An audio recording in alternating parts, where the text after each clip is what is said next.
ನಗರದಲ್ಲಿ ಮಾರ್ಚ್ 9ಕ್ಕೆ ಪಂಚಗಂಗಾ ಒಣದ್ರಾಕ್ಷಿ ಸಂಸ್ಕರಣಾ ಘಟಕ ಉದ್ಘಾಟನಾ ಕಾರ್ಯಕ್ರಮ ನಡೆಯಲಿದೆ ಎಂದು ಪಂಚಗಂಗಾ ಒಣದ್ರಾಕ್ಷಿ ಸಂಸ್ಕರಣಾ ಘಟಕದ ವ್ಯವಸ್ಥಾಪಕ ನಿರ್ದೇಶಕ ಅಣ್ಣಾರಾಯ ಬಿರಾದಾರ ಹೇಳಿದರು.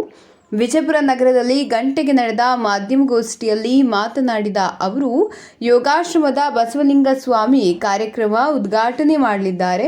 ಅಲ್ಲದೆ ಸಚಿವರಾದ ಶಿವಾನಂದ ಪಾಟೀಲ್, ಎಂಬಿ ಪಾಟೀಲ್, ಸಂಸದ ರಮೇಶ್ ಜಿಗಜಿಣಗಿ, ಶಾಸಕ ಬಸನಗೌಡ ಪಾಟೀಲ್ ಯತ್ನಾಳ್ ಸೇರಿದಂತೆ ಗಣ್ಯರು ಆಗಮಿಸುತ್ತಾರೆ ಎಂದು ಹೇಳಿದರು. ರೈತರ ಕಷ್ಟ ಸುಖಗಳನ್ನು ನಮ್ಮ ದೇಶದ ಎಲ್ಲ ಕಡೆಗೆ ಬಿತ್ತುವಂಥ, ಶ್ರಮವಹಿಸಿ ದುಡಿಯುವಂಥ ನಮ್ಮ ಕರ್ನಾಟಕ ರಾಜ್ಯದ ಎಲ್ಲ ಪತ್ರಕರ್ತರಿಗೆ ನಾನು ಮೊದಲು ಸ್ವಾಗತಿಸುತ್ತೇನೆ. ನಾನು ಅಣ್ಣಾರಾಯ ಬಿರಾದಾರ್, ಪಂಚಗಂಗಾ ಒಣ ದ್ರಾಕ್ಷಿ ಸಂಸ್ಕರಣಾ ಘಟಕದ ವ್ಯವಸ್ಥಾಪಕ ಡೈರೆಕ್ಟರ್ಸ್ ನಾನಿರೋದು. ನಾವು ಬೇಸಿಕಲಿ ರೈತ ಕುಟುಂಬದಿಂದ ಬಂದಂಥವರು.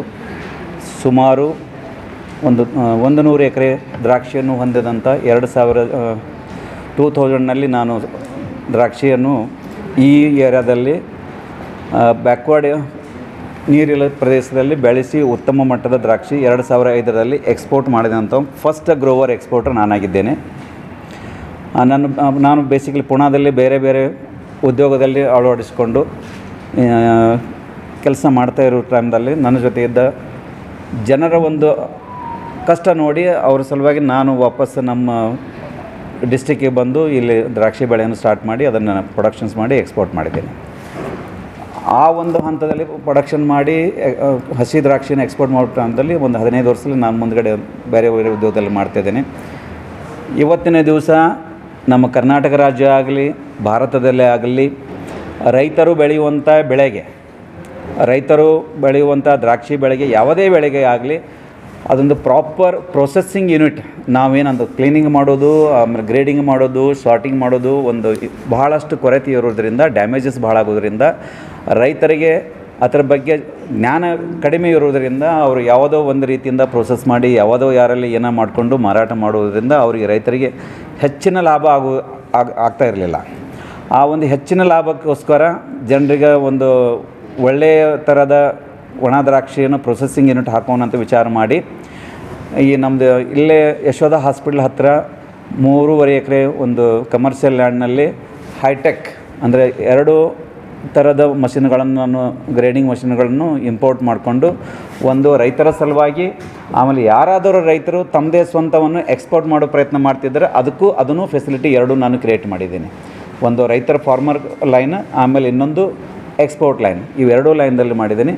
ಯೂನಿಟ್ನಲ್ಲಿ ಎಂಪ್ಲಾಯ್ಮೆಂಟು ಕೊಡ್ತೇನೆ, ಕ್ವಾಲಿಟಿ ನಮ್ಮದು ಹೆಸರು ಚೆನ್ನಾಗಿ ಆಗ್ತದೆ, ಎಕ್ಸ್ಪೋರ್ಟು ಮಾಡೋ ಪ್ಲ್ಯಾನಿಂಗ್ದಲ್ಲಿ ಇದ್ದೇವೆ, ರೈತರಿಗೂ ಚೆನ್ನಾಗಿ ಆಗೋ ಒಂದು ಉದ್ದೇಶದಿಂದ ಈ ಒಂದು ಹಮ್ಮಿಕೊಂಡಂಥ ಈ ಕಾರ್ಯಕ್ರಮ. ಅದಕ್ಕೋಸ್ಕರ ತಾವು ಎಲ್ಲ ಬಂದು ಈ ಒಂದು ಕಾರ್ಯಕ್ರಮಕ್ಕೆ ತಾವು ಎಲ್ಲರೂ ಬಂದು ಈ ಒಂದು ಆದಂಥ ನುಡಿಯನ್ನು ಜನರಿಗೆ ಹೋಗಿ ಮುಟ್ಟುವಂಥ, ಅಥವಾ ನಮ್ಮ ರಾಜಕೀಯ ಜನರಿಗೆ, ನಮ್ಮ ಇಂಡಸ್ಟ್ರಿಯಲ್ ಮಿನಿಸ್ಟ್ರಿಗಾಗಲಿ, ಅಗ್ರಿಕಲ್ಚರ್ ಮಿನಿಸ್ಟ್ರಿಗಾಗಲಿ ಏನು ನಮ್ಮಲ್ಲಿ ತೊಂದರೆಗಳಿದ್ದಾವೆ ಆ ತೊಂದರೆಗಳನ್ನು ಮುಟ್ಟಿಸುವಂಥ ಕಾರ್ಯಕ್ರಮ ಇಲ್ಲಿವರೆಗೆ ನೀವು ಮಾಡ್ಕೊಂಡು ಬಂದಿರಿ. ಇನ್ನೂ ಅದನ್ನು ಜಾಸ್ತಿ ಅವರಿಗೆ ಮುಟ್ಟುವಂಥ ಮಾಡಿಸಿ ರೈತರಿಗೆ ಒಂದು ಒಳ್ಳೆಯ ಒಂದು ಉಪಯೋಗ ಆಗುವಂಥ ನಿಟ್ಟಿನಲ್ಲಿ ತಾವೊಂದು ಪ್ರಚಾರ ಮಾಧ್ಯಮದಿಂದ ಅವರಿಗೆಲ್ಲ ಮೇಲಿನ ಜನರಿಗೆ ಹೇಳಿಕೊಟ್ರೆ ರೈತರಿಗೆ ಒಂದು ಒಳ್ಳೆಯ ಒಂದು ಅವಕಾಶ ತಾವು ಕೊಟ್ಟಂಗೆ ಆಗ್ತದೆ. ಅದೊಂದು ಹೇಳಿ ನಾ ಈ ಒಂದು ಪ್ರೆಸ್ ಮೀಟ್ನಲ್ಲಿ ನನಗೆ ಬಂದು ತಾವೆಲ್ಲ ಭಾಗಿಯಾಗಿದ್ರಿ. ನನಗೆ ಮಾತಾಡಲಿಕ್ಕೆ ನಾನು ಫಸ್ಟ್ ಟೈಮ್ ಈ ಬಿಜಾಪುರನಲ್ಲಿ ನಾನು ಪ್ರೆಸ್ ಮೀಟ್ ಮಾಡೋದು. ಅದ್ರಾಗ ನಮ್ಮದು ಮುರುಗೇಶ್ ಅವರು ಬೆಳಗಾವಿ ನನ್ನ ಕ್ಲಾಸ್ಮೇಟ್ ಅವರು ಬಂದಿದ್ದಾರೆ. ಅವರೆಲ್ಲರೂ ಒಂದು ನಿಟ್ಟಿನಲ್ಲಿ ನಾನು ಒಂದೇ ದಿವಸದಲ್ಲಿ ತಾವು ಇಷ್ಟೆಲ್ಲ ಬಹುಸಂಖ್ಯೆಯಲ್ಲಿ ಬಂದು ಈ ಒಂದು ಪ್ರೆಸ್ ಮೀಟ್ಗೆ ಅಟೆಂಡ್ ಆಗಿ ನನ್ನ ಆಲಿಸಿ ನನ್ನೆಲ್ಲ ಏನಾದರೂ ನನ್ನ ಭಾವನೆಗಳನ್ನು, ನನ್ನ ವಿಚಾರಗಳನ್ನು ತಾವೆಲ್ಲ ಆಲಿಸಿದ್ರಿ. ಅದಕ್ಕೆ ನಮ್ಮದು ಈ ಪಂಚಗಂಗಾ ಒಣ ದ್ರಾಕ್ಷಿ ಸಂಸ್ಕರಣಾ ಘಟಕ ಹೈಟೆಕ್ ಪ್ರೊಸೆಸ್ ಯೂನಿಟ್ ವತಿಯಿಂದ ನಾನು ಅಣ್ಣಾರಾಯ ಬಿರಾದಾರ್, ನನ್ನ ಮಗ ನಿತಿನ್ ಬಿರಾದಾರ ತಮ್ಮೆಲ್ಲರಿಗೂ ತುಂಬ ಹೃದಯದಿಂದ ಹತ್ಪೂರ್ವಕವಾಗಿ ಧನ್ಯವಾದಗಳನ್ನು ಹೇಳುತ್ತೇನೆ. ಮತ್ತೊಂದು ಸಮಸ್ಯೆ, ಹೀಗಾಗಿ ರೈತರು ದ್ರಾಕ್ಷಿ ಮಾಡಬೇಕು ಮಾಡಬೇಡ ಅನ್ನೋ ಒಂದು ರೀತಿಯಲ್ಲಿ ಅವ್ರದ್ದೊಂದು ಪರಿಸ್ಥಿತಿ ಇದ್ದಾಳೆಗ ಇದು ಒಂದು ಪ್ರೊಸೆಸ್ಲಿಂದ ಅವ್ರಿಗೆ ಬರುವಂಥ ರೇಟ್ನಲ್ಲಿ ಹೆಚ್ಚಿಗೆ ಇನ್ನೊಂದು 30-40 ರೂಪಾಯಿ ಹೆಚ್ಚಿಗೆ ಬರುವಂಥ ನಿಟ್ಟಿನಲ್ಲಿ ಈ ಹೈಟೆಕ್ ಯೂನಿಟ್ ಹಾಕ್ತಾಯಿದ್ದೇವೆ. ಆಮೇಲೆ ನಮ್ಮಲ್ಲಿ ಬರುವಂಥ ರೈತರಿಗೆ ಪ್ರೊಸೆಸ್ ಮಾಡೋದ್ರಿಂದ ಒಂದು 4-5 ರೂಪಾಯಿ ಖರ್ಚು ಬರ್ಬೋದು. ಆ 4-5 ರೂಪಾಯಿ ಖರ್ಚು ಆಗೋದ್ರಿಂದ ಅವ್ರಿಗೆ ಹೆಚ್ಚು ಕಮ್ಮಿ 20-25 ರೂಪಾಯಿ ಅವರಿಗೆ ಅದರಲ್ಲಿ ಮತ್ತಷ್ಟು ಅಡಿಷ್ನಲ್ ಪ್ರಾಫಿಟ್ ಬರ್ತಾ ಇದೆ. ಅವ್ರ ರೈತರಿಗೆ ಎಲ್ಲರಿಗೂ ಹೇಳಿದ್ದೇವೆ, ನಿಮ್ದು ಏನಿದೆ ತೊಗೊಂಡ್ಬನ್ನಿ, ನಾವು ಪ್ರಯತ್ನ ಮಾಡಿ ನಿಮ್ಗೆ ಮಾರ್ಕೆಟ್ನಲ್ಲಿ ಇದು ಮಾಡಿಕೊಡ್ತೇವೆ.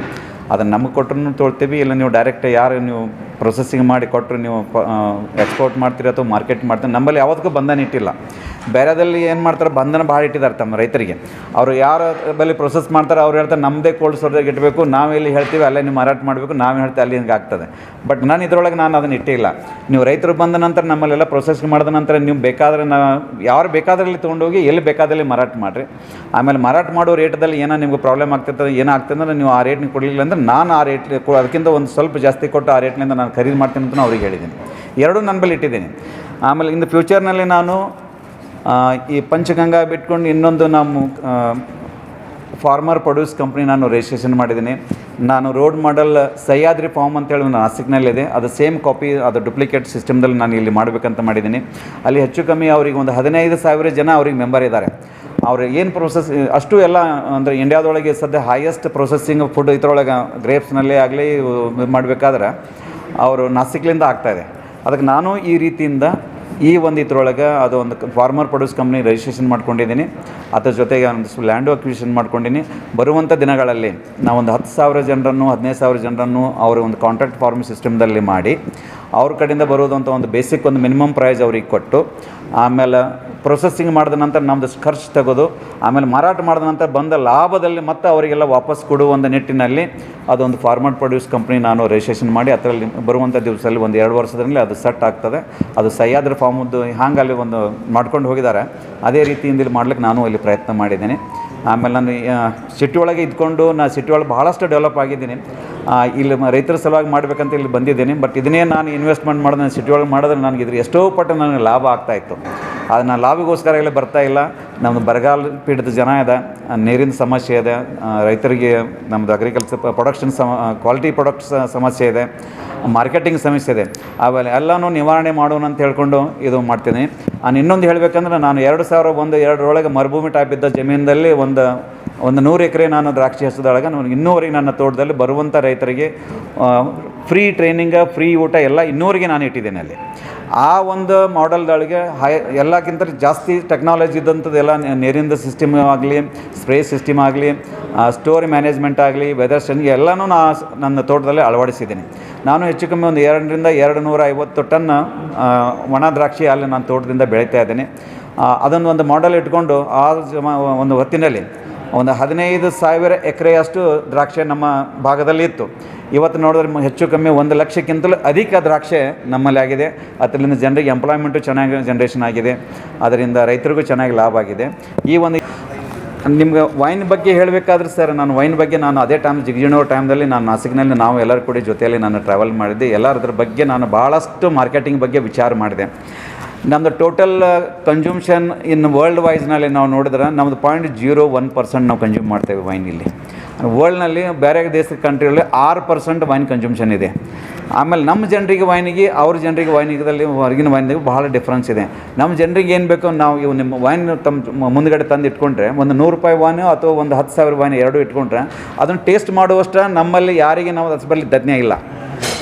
ಆಮೇಲೆ ಇನ್ನೊಂದು ನಮ್ಮ ಜನರಲ್ಲಿ ಏನಿದೆ, ನಮಗೊಂದು ಸಣ್ಣದು ಒಂದು 20 ರೂಪಾಯಿನಲ್ಲಿ 50 ರೂಪಾಯಿನಲ್ಲಿ ಕುಡಿದ್ರೆ ನಮ್ಗೆ ಕಿಕ್ ಆಗಬೇಕು, ಒಂದು 100 ರೂಪಾಯಿ ಕುಡಿದ್ರೆ ಕಿಕ್ ಆಗೋದಿಲ್ಲ. ಅದು ಹೆಲ್ತ್ ಡ್ರಿಂಕ್ ಇದೆ, ಬಟ್ ಅವೇರ್ನೆಸ್ ಜನರಿಗೆ ಆಗ್ತಾಯಿಲ್ಲ.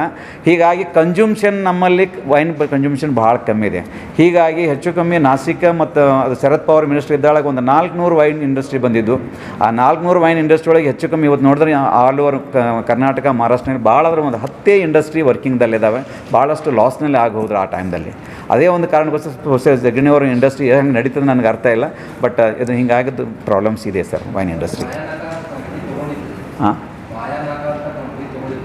ತೊಗೊಂಡಿದ್ರು, ಬಟ್ ಅದು ಸಕ್ಸಸ್ ಸೇಲ್ಸ್ ಕನ್ಸ್ಯೂಮ್ಷನ್ ಇಲ್ಲಲ್ಲ ಸರ್. ಈಗ ನಾನು ಪ್ರೊಡಕ್ಷನ್ ಮಾಡಿದ ನಂತರ ಬಯರ್ಸ್ ಕನ್ಸ್ಯೂಮ್ಷನ್ ಇಲ್ಲ ಸರ್. ನಮ್ಮದು ಲೈಫ್ ಸ್ಟೈಲ್ ಬೇರೆ, ಆ ಫಾರಿನರ್ಸ್ದು ಲೈಫ್ ಸ್ಟೈಲ್ ಬೇರೆ. ಅವ್ರು ಎವ್ರಿ ಮೀಲ್ನಾಗ ಅವ್ರು ವೈನ್ ಕನ್ಸಂಪ್ಷನ್ ಇರ್ತಿದ್ರಿ.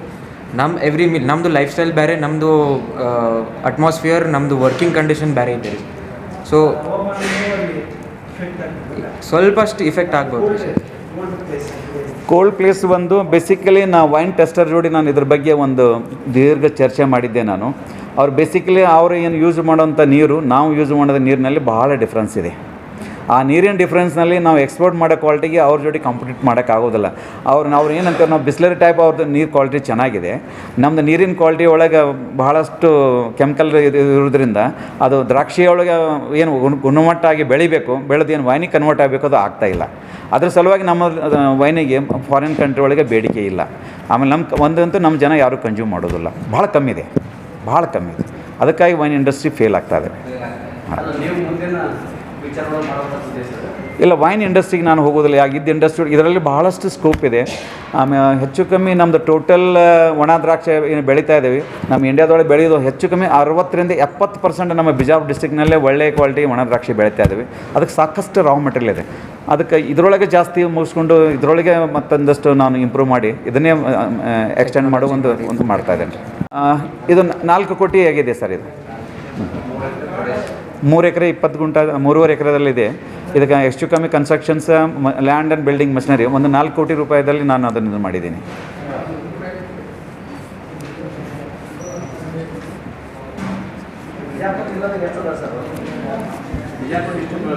ಹೆಚ್ಚು ಕಮ್ಮಿ 1 ಲಕ್ಷ ಎಕರೆ ಇದೆ. ಘಟಕಗಳು ನನಗೆ ಒಂದು ಏನಿಲ್ಲ ಅಂದ್ರೆ ಒಂದು 30 ಘಟಕ ಅದಾವೆ ಮಿನಿಮಮ್. ನಮ್ಮ ಜಿಲ್ಲೆಯೊಳಗೆ ಮಿನಿಮಮ್ 30 ಇದಾವೆ.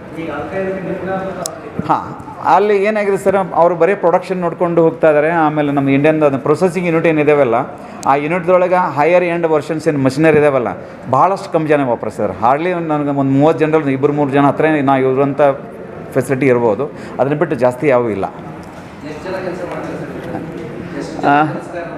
ಇಲ್ಲಿ ಒಂದು 200 ಜನ ಆಗ್ತಾರೆ. 150-200 ಜನ ಆಗ್ತಾರೆ.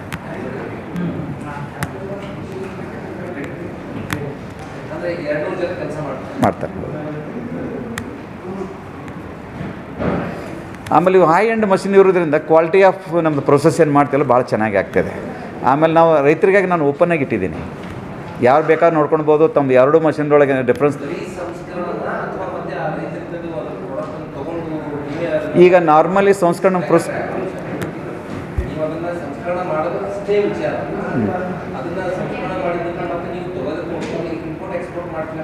ಹೌದು.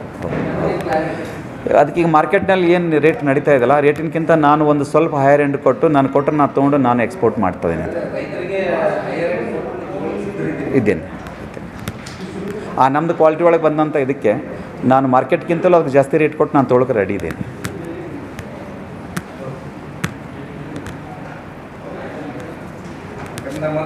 ಅದು ಅದರಿಂದ ಅದ ಮೇಲೆ ಮತ್ತೊಂದಿಷ್ಟು ಎಕ್ಯುರೇಸಿ ಆಗೋದು ಒಂದು ಇದರಲ್ಲಿ ಮಾಡಿದ್ದೀನಿ.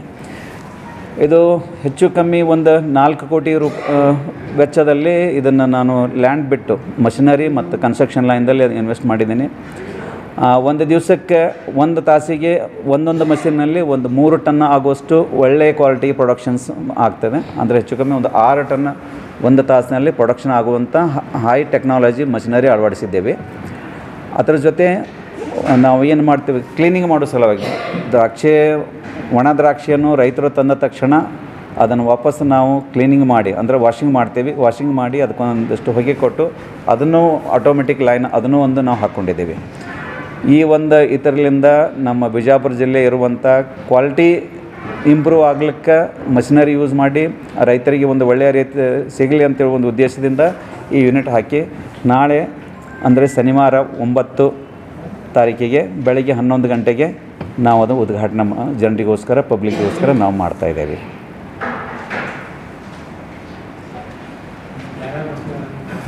ಇದರಲ್ಲಿ ಮೇನ್ ನಮ್ಮ industrial minister M B Patil ಸಾಹೇಬರು ಅವ್ರಿಗೆ ಜೋಡಿ ಎಲ್ಲ ಮಾತಾಡ್ಕೊಂಡಿದ್ದೀನಿ.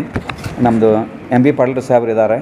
ಆಮೇಲೆ ನಮ್ಮದು ಇನ್ನೊಬ್ಬರು ಮಿನಿಸ್ಟರು ಶಿವಾನಂದ ಪಾಟೀಲ್ರು ಇದ್ದಾರೆ, ರಮೇಶ್ ಜಿಗಜಿಣು ಇದ್ದಾರೆ, ಬಸವನಗೌಡ ಪಾಟೀಲರು ಬರ್ತಾಯಿದ್ದಾರೆ, ಯಶವಂತಗೌಡ ಪಾಟೀಲರು ಬರ್ತಾಯಿದ್ದಾರೆ.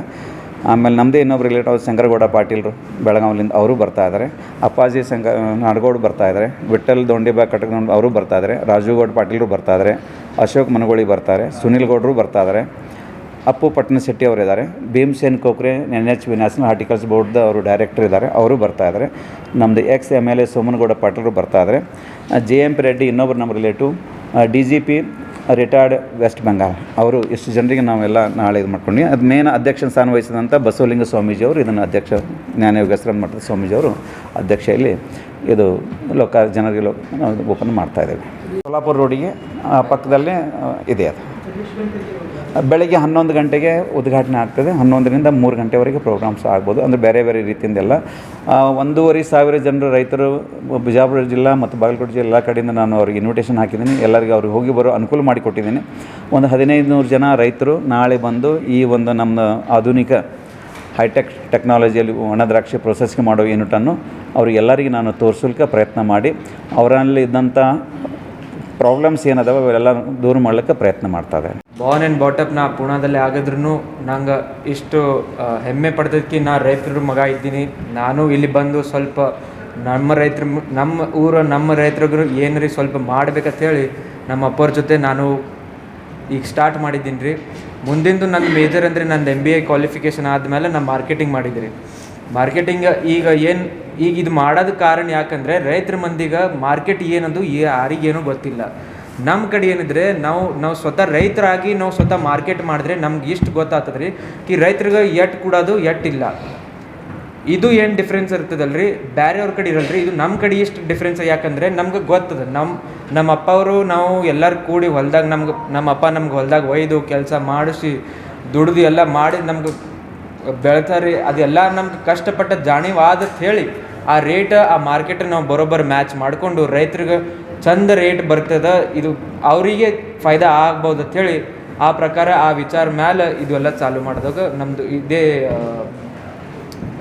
ಥಿಂಕಿಂಗ್ ರೀ ಇದ್ರ ಬಿಹೈಂಡ್ ರೀ.